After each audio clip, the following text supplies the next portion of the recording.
Hi everyone, and welcome to my sewing room. Today we are going to do the last part in my Winnie the Pooh wall hanging, so don't go away.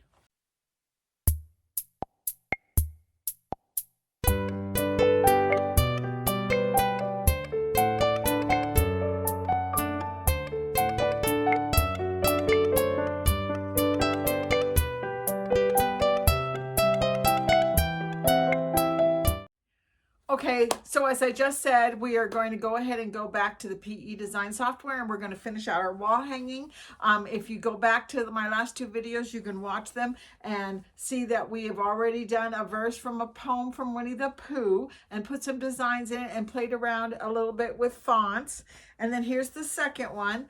Not only have we done the fonts, but we've also done some fills in the background. So it's kind of like a fun little exercise to learn how to use your PE design software. So what I'm going to do is I'm going to go ahead and I'm going to go to the software and get started on the third verse.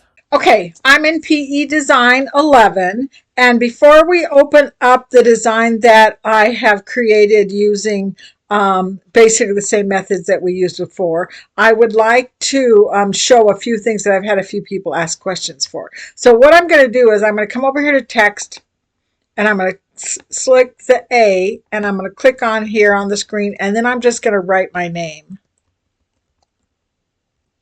and push enter. And now, when you've written a word, you can grab it and pull it like this and make it whatever size that you would like to make it in. But it will automatically open up the text button. It will also open up the text attributes over here.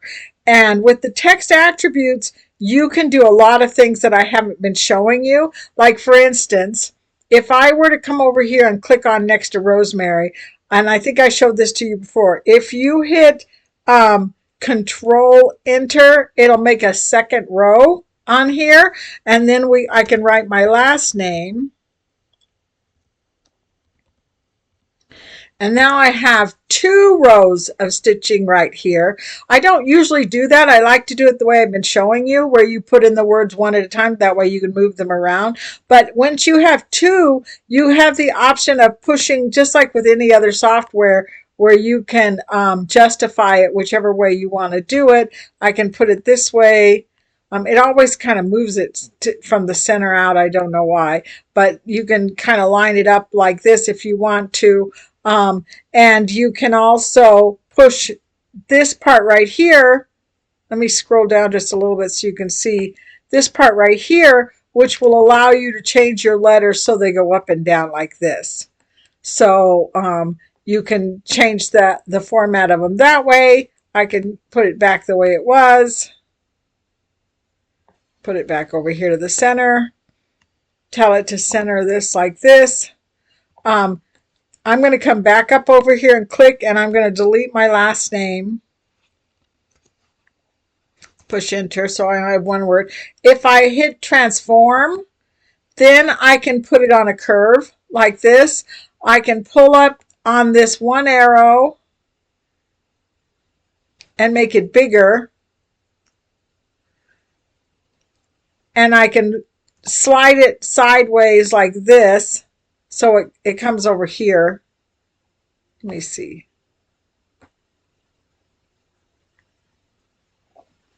So it moves that way. I always have trouble with the curves things, getting it to do what I want it to do. Oh, I did not mean to do that. Oh my gosh. I think it's okay. So let's move it this way up a little bit. Let's pull this one down a little bit closer. And this rotate button will rotate it like this so it goes different. So there's a lot of different things you can do with it. Let's put it back the way it was.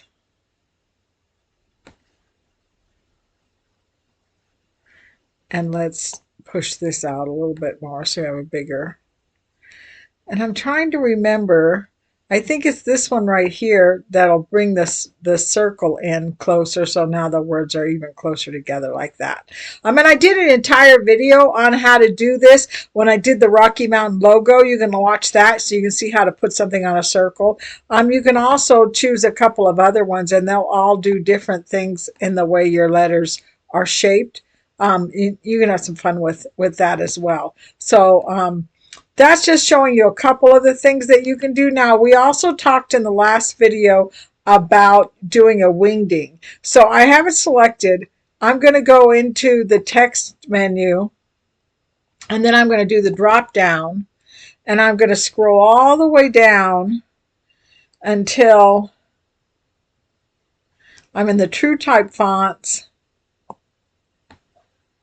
And here's a wingding right here. So I'm going to so you see how these automatically change to wingdings, but you can't tell which one you're going to do. So but come back over here and do the hide lists. And the hide list is going to show you. And yes, it's hard to see what's in there. But you can choose different ones from different ones. So if I backspace this, now that I'm in the wingdings, and I chose the telephone right here, it's going to come right up here. And then I can actually push enter and there's the telephone right there. So I can take that and size it to whatever size I want to make it into. I can also, it's a satin stitch, which is obviously not going to stitch out good. So I'm going to make it into a fill stitch. So that's going to make that sew out a little bit better. And then I can come in here and I can change some things in it if I want to. So let's go back here. Since I had Wingdings chosen, it should go right back to Wingdings now. And let's choose another one. So this one, I always have trouble getting it to drop down. I'm just going to put R there just so I have something in there. And then push enter. And then while it's selected, I'm going to drop down and find Wingdings again. Let's see. Let's try this one.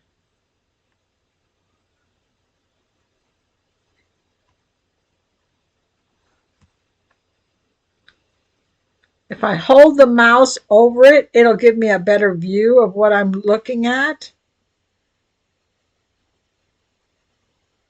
I don't know. I don't have a really good wingding list. I know sometimes you can download new ones that are better. There's not much in that one. Let's see. Let's go all the way down here again.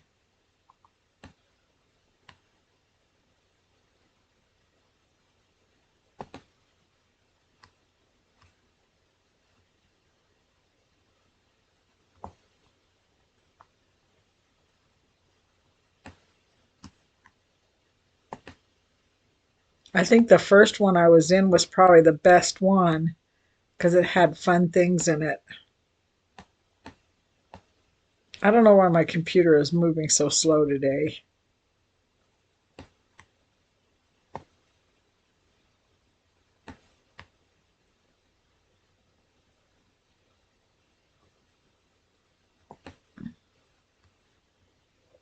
Let's see if there's anything fun in here that I can make into an embroidery.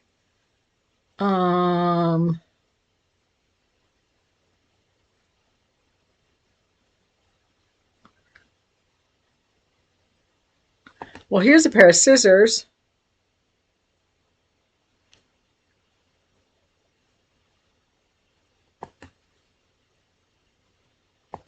I have to click in here, then click the scissors. There we go. Backspace. And then push enter. So there's the scissors. So those are embroidery now too. I don't know why the bottom, I guess this is kind of cool because the bottom of it is cut off so you could put it across the top of a pocket or something or a page that you were drawing. But if I wanted to make it into a whole pair of scissors, all I have to do is go home, again, hit the select button and the edit key. I'm going to zoom into this down here so I'm way down here.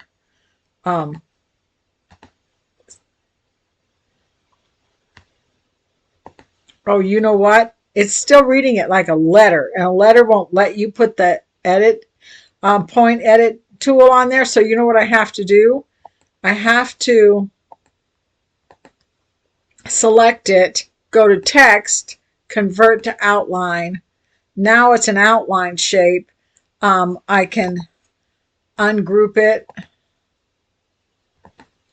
select that one, hit the edit tool. Now I have edit features on here.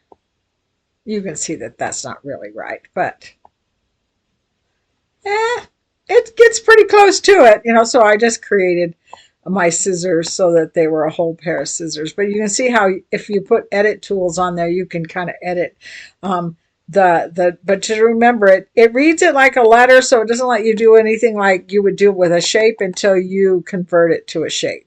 And then it'll do whatever you want it to do, and you can have some fun with it. So anyway, I wanted to show you that. So I'm going to say new, and I don't want to change my, say that. So here's a new page. Now I'm going to import patterns from file, and in my, I have a saved file that I call custom.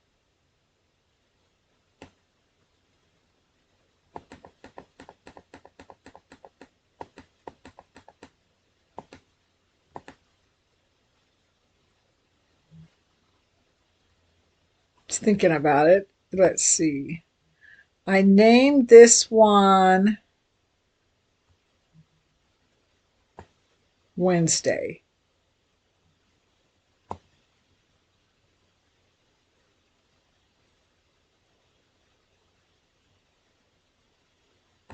Here it is. Import.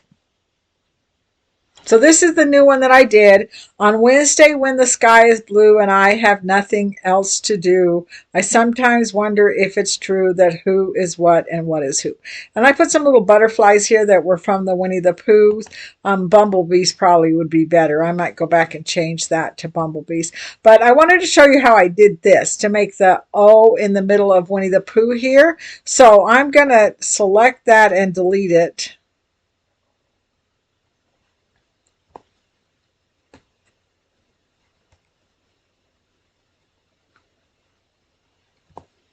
I don't know.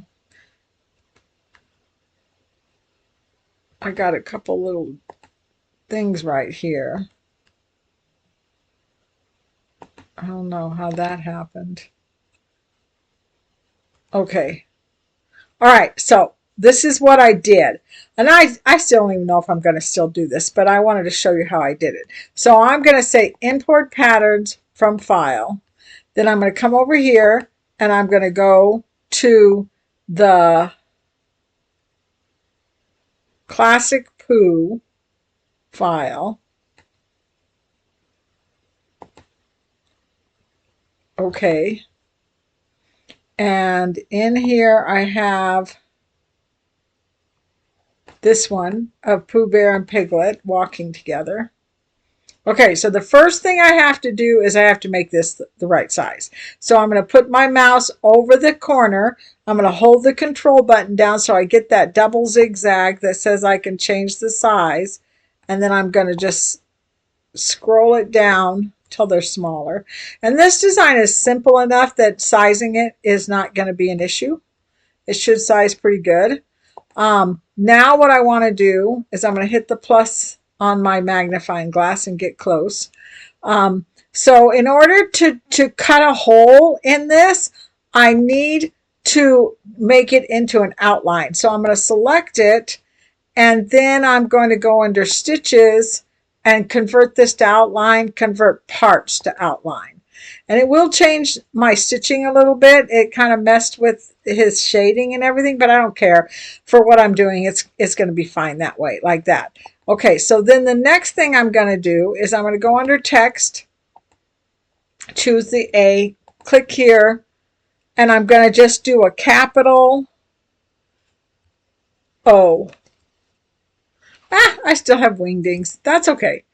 Let's just come up here and come down and find an O that's nice and round, like maybe this O right here. No, that. Oh, look, see, still have the transform button chosen. Let's untransform it. So there's a nice big O. Let's put it right here. Let's stretch it so it is big.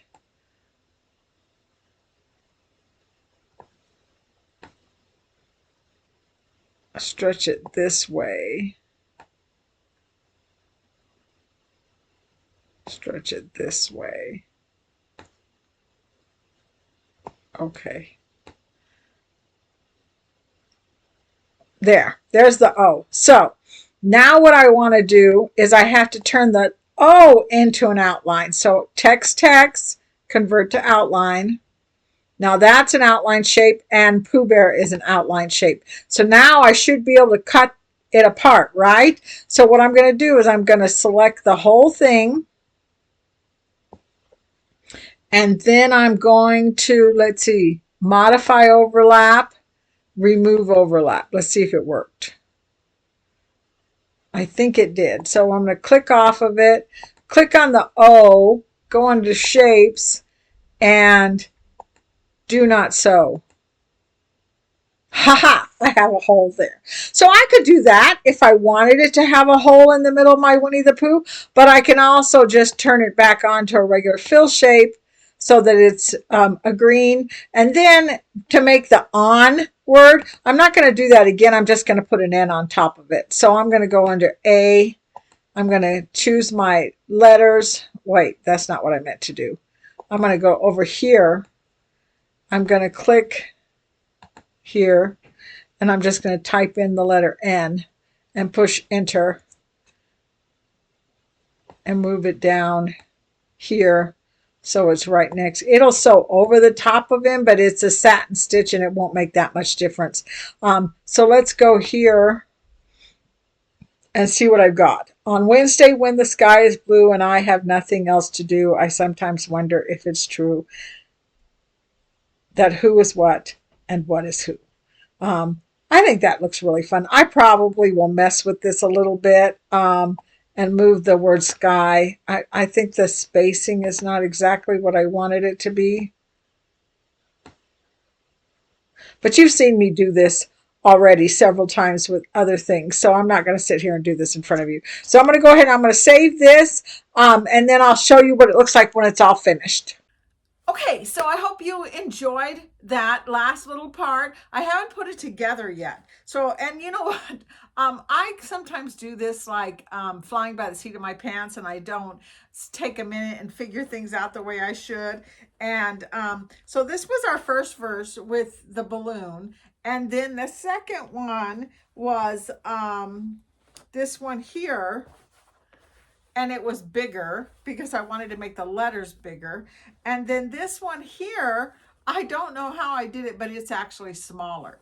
So they're all a little bit different in size, and I'm not going to embroider them out again. These actually took quite a long time for me to embroider them out. And here's this last one. I think it came out really cute. I like when I was doing it in the video, I had bees down here, and I changed them out for an Eeyore, and I like that a little bit better. I kind of moved things around to make it fit.